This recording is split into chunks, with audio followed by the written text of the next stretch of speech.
ছাড়া বাংলাদেশ চলতে দেওয়া হবে না। হাসিনার বিদায়ের মাধ্যমে দেশ একটি আযাব মুক্ত হয়েছে। মার্কিন আগ্রাসনের আযাব যেন বাংলাদেশে না আসে। ইউনূস সাহেবকে বলে দিচ্ছি, আলেম ওলামা পীর মাশায়েখদের সিদ্ধান্তের বাইরে যুক্তরাষ্ট্রের কোনো এজেন্ডা বাংলাদেশে বাস্তবায়ন করতে দেওয়া হবে না। সেজন্য প্রয়োজনে আরেকবার বাংলাদেশের মুসলমান রক্ত দিতে বাধ্য হবে। পিলখানা হত্যাকাণ্ডের ইতিহাস আমরা ভুলে যাই নাই। আনগঞ্জে যে লোকটা বলতো খেলা হবে, যখন ডেট ফাইনাল হলো খেলোয়াড় পালায়ে গেল। সকল আত্মত্যাগ, সকল শহীদের রক্তের ইমানদারি রক্ষা করতে হবে, শহীদদের মর্যাদা রক্ষা করতে হবে, সকল হত্যাকাণ্ডের বিচার করতে হবে। 2024-এর কোটা সংস্কার আন্দোলনের 5 শতাধিক শহীদের হত্যাকাণ্ডের বিচার করতে হবে। 2021 সালের মোদি বিরোধী আন্দোলনের হত্যাকাণ্ডের বিচার করতে হবে। 2013 সালের 5ই মের শাপলা চত্বরের হত্যাকাণ্ডের বিচার ছাড়া বাংলাদেশ চলতে দেওয়া হবে না ইনশাআল্লাহ। এভাবেই বর্তমান এই অন্তর্বর্তীকালীন সরকারকে আমরা সাহায্য করব, সহযোগিতা করব, তারা আমাদের প্রাণের দাবিগুলো পূরণ করবেন সেই প্রত্যাশা ব্যক্ত করছি। স্বাধীনতার 50 বছর পরে এসেও তারা রাজাকার নাম দিয়ে এদেশের ধর্মপ্রাণ জনগোষ্ঠীকে তারা দাবায় রাখবার ষড়যন্ত্র করেছিল। যখন গোটা দেশের সমস্ত মেধাবী ছাত্র জনতাকে রাজাকার বলে গালি দিয়েছিল, তখনই আন্দোলন বারুদের মতো জ্বলে উঠেছে। বাংলাদেশে স্লোগান উঠেছিল, আমি কে তুমি কে। কে বলেছে? আমি বলতে চাই, মনে রাখতে হবে এই ঐক্যই এই আন্দোলনের মজবুত ভিত। আগামী দিনে এই ঐক্যকে ফাটল ধরাবার জন্য পরাজিত শক্তি আবার চেষ্টা করছে। হে স্কুল কলেজ ভার্সিটির ছাত্ররা, তোমাদেরকে আমাদের মাদ্রাসার অঙ্গনে আমি স্বাগত জানাই। তোমরা মসজিদে আসবে, মাদ্রাসায় আসবে, হাটহাজারীতে আসবে, নারায়ণগঞ্জের মাদ্রাসাগুলোতে, ঢাকার শহরের মাদ্রাসাগুলোতে তোমরা আসবে। আমার মাদ্রাসার সন্তানেরা টিএসসি চত্বরে যাবে, তোমরা শহীদ মিনারের সামনে গিয়ে ইসলামী ক্যালিগ্রাফি আঁকবে। বাংলাদেশের বাংলা ভাষার বাংলা ভাষার মর্যাদা রক্ষা করবার জন্য যেভাবে আন্তর্জাতিক মাতৃভাষা দিবস হিসেবে 21শে আগস্ট স্বীকৃত হয়েছে, সেই ভাষার মর্যাদা আমাদেরকেও রক্ষা করতে হবে।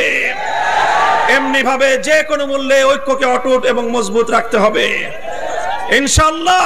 ছাত্র জনতার এই যে রাষ্ট্র সংস্কারের যে আন্দোলন, এই আন্দোলনে আমরা সর্বাত্মক সহযোগিতা করব।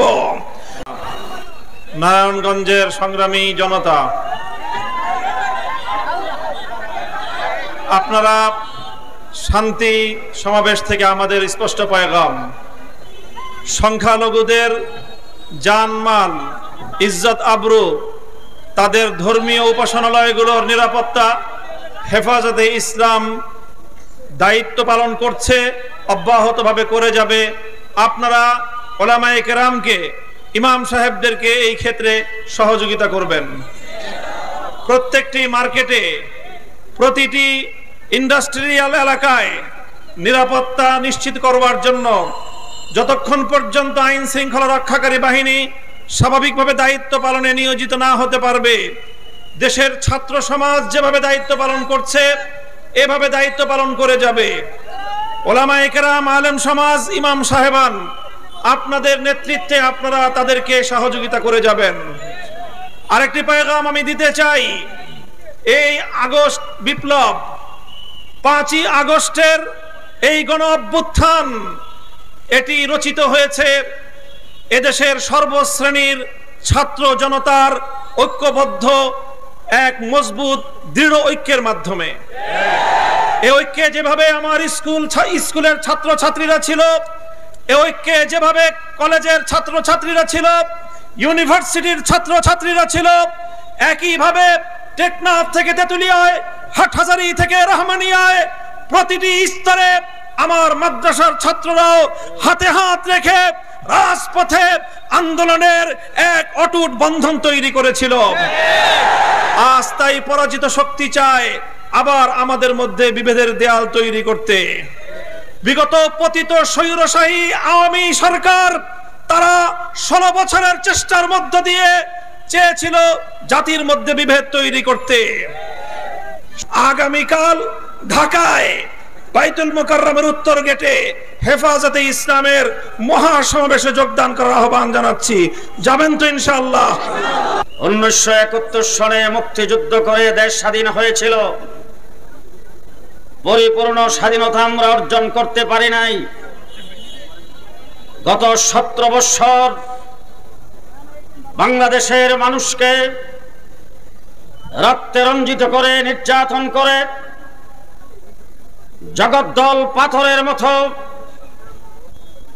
আওয়ামী সরকার যে দুঃশাসন চালিয়েছিল, সেই দুঃশাসনের বিরুদ্ধে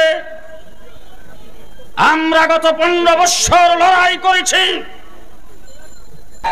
আজকে বাংলাদেশের সংখ্যালঘুদের মন্দির গির্জা পাহারা দিচ্ছেন কওমি মাদ্রাসার ছাত্ররা। সংগ্রামী সাথী ও বন্ধুগণ, বক্তব্য নেতৃবৃন্দ রাখবেন। আমি শেষ কথা বলে যাচ্ছি আপনাদের কাছে। 2018 সালের নির্বাচনে আপনাদের এই নারায়ণগঞ্জের কৃতি সন্তান আলেম ওলামায়ে কেরামের নয়নমণি মুফতি মুনির সাহেব বিপুল ভোটে নির্বাচিত হয়েছিলেন, কিন্তু কুচক্রী মহল তাকে এমপি হিসাবে ঘোষণা করে নাই। তার দাঁত ভাঙ্গা জবাব আগামী নির্বাচনে কে কে দেওয়ার জন্য প্রস্তুত। সংগ্রামী সাথী ও বন্ধুগণ, সংগ্রামী সাথী ও বন্ধুগণ, আগামীকাল বাইতুল মোকাররম উত্তর গেটে বিকাল 3টায়, কয়টায়, কবে কবে আগামীকাল আমাদের নায়েব আমির হযরত মাওলানা আব্দুল আওয়াল সাহেব, মাওলানা ফেরদৌসুর রহমান সহ নারায়ণগঞ্জের হেফাজত নেতৃবৃন্দ আগামীকাল এখান থেকে যাওয়ার জন্য যেভাবে প্রস্তুতি গ্রহণ করবেন, আপনারা কি যাওয়ার জন্য প্রস্তুত? নাসরুম মিনাল্লাহ ফাতহুন করিব আবাশশিরিল মুমিনিন। আসসালামু আলাইকুম। সংগ্রামী জনতা, এই পর্যায়ে আপনাদের সামনে বক্তব্য রাখবেন হযরতুল আল্লাম মুফতি এনায়েতুল্লাহ আব্বাসী পীর সাহেব জনপুর।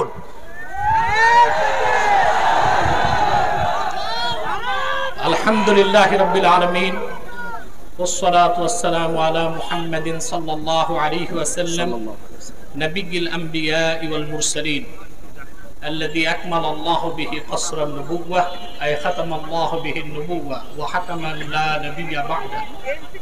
সম্মানিত সভাপতি, ছাত্র জনতা, তৌহিদি জনতা, আপনাদের সকলকে ধন্যবাদ। সময় খুব সংকীর্ণ, কিছুক্ষণ পর মাগরিবের আজান হয়ে যাবে। নারায়ণগঞ্জে যে লোকটা বলতো খেলা হবে, যখন ডেট ফাইনাল হলো খেলোয়াড় পালায়ে গেল। আমি আরেকটি কথা বলবো, শুধুমাত্র ছাত্র জনতার আন্দোলনে এই অভ্যুত্থান হয় নাই। সুদীর্ঘ 15 বছর হেফাজতের নেতৃবৃন্দ কারাবরণ করেছে। শাপলা চত্বরে আমার দেশের কওমি মাদ্রাসার তরুণ সন্তানরা জীবন উৎসর্গ করেছে। ভারতীয় আধিপত্যবাদের বিরুদ্ধে, মোদী বিরোধী, ভাস্কর্য বিরোধী আন্দোলনে বাংলাদেশের ইমানদাররা, ইসলামপন্থীরা জীবন দিয়েছে। সেই ক্ষোভ বিস্ফোরণের আকারে বহিঃপ্রকাশ ঘটেছে ছাত্র আন্দোলনের মাধ্যমে। অতএব আমি হেফাজত নেতৃবৃন্দ সহ সারা দেশের আলেমদেরকে বলবো, ভারতীয় আধিপত্যবাদ থেকে বাংলাদেশ মুক্ত হয়েছে। হাসিনার বিদায়ের মাধ্যমে দেশ একটি আযাব মুক্ত হয়েছে। মার্কিন আগ্রাসনের আযাব যেন বাংলাদেশে না আসে। ইউনূস সাহেবকে বলে দিচ্ছি, আলেম ওলামা পীর মাশায়েখদের সিদ্ধান্তের বাইরে যুক্তরাষ্ট্রের কোন এজেন্ডা বাংলাদেশে বাস্তবায়ন করতে দেওয়া হবে না। সেজন্য প্রয়োজনে আরেকবার বাংলাদেশের মুসলমান রক্ত দিতে বাধ্য হবে। ওয়া আখির দাওয়ানা আনিল হামদুলিল্লাহি রাব্বিল আলামিন ওয়া আসসালামু আলাইকুম ওয়া রাহমাতুল্লাহ। এই পর্যায়ে বক্তব্য রাখবেন আজকের এই শান্তি সমাবেশের